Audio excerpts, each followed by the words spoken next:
Sheamus, he's done, bro. A wrestler runs their course. Russo'sBrand.com, where the pros are the pros. You know, and here's the thing, bro. I swear to God, man, when I was writing, bro, I swear I tried to be so fair. Nobody got on TV. Nobody got over because they were my friends, because that was my number one freaking rule, bro. You're not friends with the talent. Okay, bro, the talent wants one thing and one thing over, and that's to, get over on you so they can get a spot. There's no friends with the talent. I never had. I mean, it's weird, bro, because I had a relationship with Stevie before I even started writing or anything else like that. Once I was in that spot, bro, there are no friends. You don't make friends with the talent. And, bro, what I'm seeing is a roster full of people that were favorites, whether they were favorites at NXT. Let me just run through this. Bro, what I don't understand. What gas is left in Sheamus's tank? Sheamus, he's done. Bro, a wrestler runs their course. After they've been there for so long, there's nothing more you can do with them. Sheamus means nothing, will never mean anything again. But who discovered Sheamus in a gym 20 years ago? Triple H. So here's the return of Sheamus for the 92nd time. Then you go, like you said, Ben, Liv Morgan, Indy Hartwell, Francis LaRue, Ivy Nile, Maxine Dupree. None of these people should be on television. No, so what was it? Sean had a crush on them? Who had a crush on these people? I remember, bro, when a couple of weeks when they let Road Dogg go, sucker Vince, got him a gig on Sportskeeda for more money than I was making. And I'll never forget, I said something to him about Dakota Kai. Well, bro, this chick weighs 100 pounds, bro. Oh, Vince, she's going to grow on you, I promise. Bro, I am still waiting for her to grow on me, Dakota. Why are these people on the show, bro? Whose asses are they up? And I don't even want to go as far as to say who's doing them. I don't even want to go as far as to say that, but my God, bro, Sheamus is done. It is over. Liv Morgan at 95 pounds ain't gonna beat anybody. Then you've got these 4 girls in this tag match that are on prime time television, bro. They shouldn't even be in high school plays. That's the problem, freaking Ben. That sounded like you were crawling around in my head right there. I agree with all that, man. It really is who could politic at NXT, and that's what got you on the road. Because we bring a lot of terrible independent wrestling tropes now into the mainstream, and whether it's Hot Wheels, Fast Feet, or amateur strikes, or trying to do spots that mean nothing and feeding up to instead of selling something, which would that. I know we both take it like I don't care from these idiotic fans who have no idea what they're talking about. But after our Dakota Kai rant 2 weeks ago, the internet opened up to try and come back. And it's just like, dude, you don't even understand how to sell all 4 corners and that type of stuff. But they're like, she's the best. This guy doesn't know what the fuck he's talking about. Okay.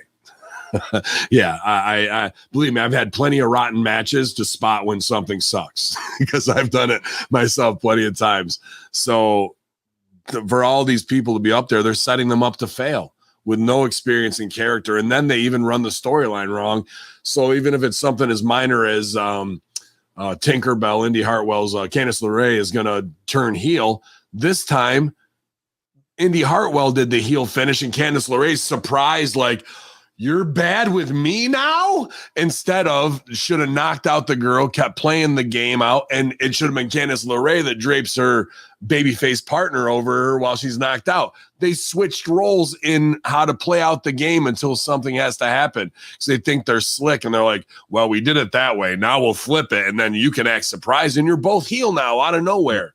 the laziest and most amateur way to tell stories is what they're doing, but they have really amateur hour performers who don't understand business and how to punch stuff either. And even when yeah.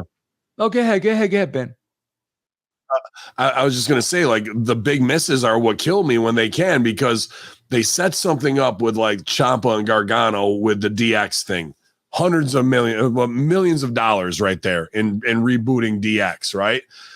Then we go away from it with R-Truth, who's the guy who would have got it over, and go with Miz. And then they make a veiled reference of like, you're not fooling me, Tommaso Ciampa, going back to what they set up 6-8 weeks ago that they never played out, and the crowd pops because it's a veiled reference. But in between that 6-8 weeks is where the whole sandwich should have been built, so that would have been something. So Truth really believed that that's Tommaso Ciampa, and we should have seen that confusion for 8 weeks in a row. We should have had a big spot at WrestleMania where it culminated in him seeing them both in the same room at the same time, Game and Sean and DIY.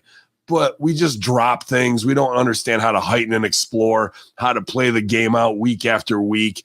And then I have to sit here and watch this dog shit show, and they're like, well, they sold out 15,000. Well, that means people will settle for anything. Please, sir, I want some more. When you should be getting filet mignon, you're getting some old gruel and being thankful for it. And they'll continue to feed you the gruel as long as you freaking eat it. We don't choose to eat it. We choose to say this sucks. You know, it's I'm looking behind Stevie, and we're seeing the BWO, right? And like as you're talking about, I'm looking at that, and I'm looking at Stevie. It's going to get auctioned off, by the way. Well, Stevie, I'm looking at Indy Hartwell, Francis LaRue, Ivy Nile, and Maxine Dupree. Okay, Stevie, I'm looking at 4 talents. Who's buying one of their t-shirts? Like these are supposed to, bro, if you're in the WWE, you're supposed to be a bona fide star. Out of those 4 talents, Stevie, who's selling one t-shirt at a show? Well, I'll let you go, Ben, but I don't want to break it to you, Vince, but that's the new world order right now. That's the new NWO. Sorry, repackaging it. Forever. Go ahead. What's up, Brand? This is Jeff Lane inviting you to come hang out with me over on Twitch. I'm live several nights a week playing games, classic and new, currently going through Final Fantasy VII Rebirth, the new Contra game, and more. So check me out, Jeff Lane 22 on Twitch. Pick up Mike Durbin's Conan action figure, bro. Look how beautiful this thing is. I freaking love the packaging, man. Look at this. MikeDurbin.com, guys. Help Mike out, man. This is a beautiful action figure, bro. Beautiful. MikeDurbin.com.